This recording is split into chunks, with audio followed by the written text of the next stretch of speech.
இன்றைக்கி நம்ம அப்பாவை செய்ய சொல்லி 20 நாள் ஆயிடுச்சு ஃப்ரெண்ட்ஸ். இன்றைக்கி போய் அப்பாவை எடுத்துகிட்டு வர போகிறோம் நம்ம வீட்டுக்கு.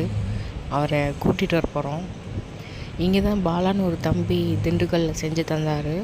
ரொம்ப ரொம்ப அழகாக செஞ்சுருந்தார். அப்படியே எங்கள் அப்பாவை நேரில் பார்க்குற மாதிரி இருந்துச்சு. வீட்டில் சாமி கும்பிட்டுட்டு எல்லா பூவும் மாற்றிட்டு அப்புறம் எங்கள் வீட்டுக்காரும் நானும் சாமி கும்பிட்டு கிளம்பி போய் அவங்களுக்கு வேண்டிய ஃப்ரூட்ஸு இதெல்லாம் மாலை, அப்பாவுக்கு சுருட்டு, வெத்தலை பாக்கு எல்லாம் வாங்கிட்டு கிளம்பி போயிட்டுருந்தோம். மேப் அனுப்பிச்சிருந்தாரு, அவங்க வந்துவிட்டோம்.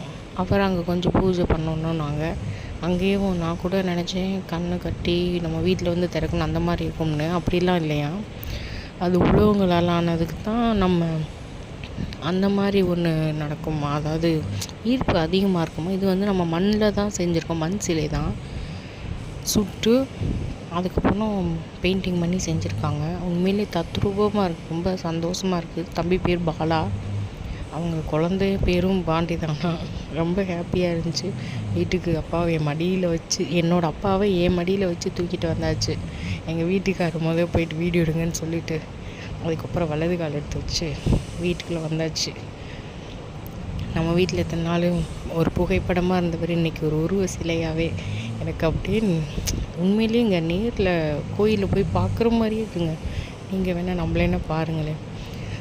அவருக்கு வீட்டுக்கு வந்துட்டு கொஞ்சம் பன்னீர் இதெல்லாம் உடம்புல தேய்ச்சி விட்டுட்டு திருப்பியும் அவருக்கு அந்த பட்டு துணியை கட்டி விட்டுட்டு மாலையை போட்டுவிட்டு அவரை அழகாக்கிட்டு அவர் கூட இன்றைக்கி எப்படா வீட்டுக்கு வருவான்னு அவரை பார்த்து ரசிக்கவே ஆயிருக்கான்னு பார்த்தா அதை அப்படி பார்த்துட்டே இருந்து ரொம்ப நேரம் அவர்கிட்டயே உட்காந்துருந்தேன். நீங்களே பாருங்களேன் அந்த ஃபேஸை, அவ்வளோ அழகு.